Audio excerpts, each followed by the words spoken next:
ఛత్తీస్గఢ్లోని బిలాస్పూర్ జిల్లాలో ఉన్న రతన్పూర్ గ్రామంలో ఒక అద్భుతమైన విలక్షణమైన ఆలయం ఉంది. ఇక్కడ హనుమంతుడు పురుష రూపంలో కాకుండా స్త్రీ రూపంలో కొలువై ఉండడం విశేషం. రతన్పూర్లోని ఈ ఆలయాన్ని గిర్జాబంద్ హనుమాన్ ఆలయం అని పిలుస్తారు.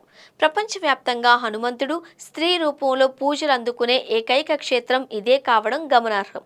ఇక్కడ హనుమంతుడి విగ్రహం, ముఖం, శరీరం స్త్రీ రూపంలో ఉంటాయి. విగ్రహం తూర్పు ముఖంగా ఉండి భుజంపై రాముడు, లక్ష్మణుడిని మోస్తున్నట్లుగా కనిపిస్తుంది. అలాగే విగ్రహం పాదాల కింద ఇద్దరు రాక్షసులు అణిచివేయబడి ఉంటారు.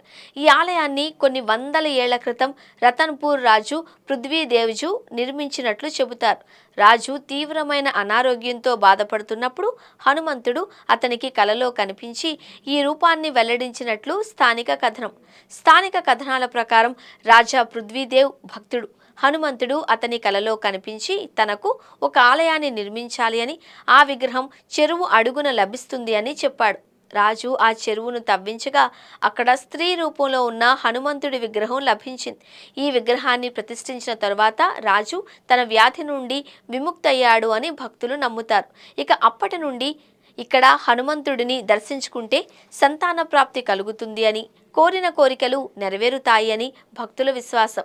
ఆధ్యాత్మికతతో పాటు ఈ విభిన్నమైన విగ్రహాన్ని చూడడానికి దేశం నలుమూలల నుండి పర్యాటకులు ఇక్కడికి వస్తూ ఉంటారు. హనుమంతుడి ఈ అరుదైన రూపం వెనుక ఉన్న భక్తి, చరిత్ర నిజంగా ఆశ్చర్యకరమైనవి.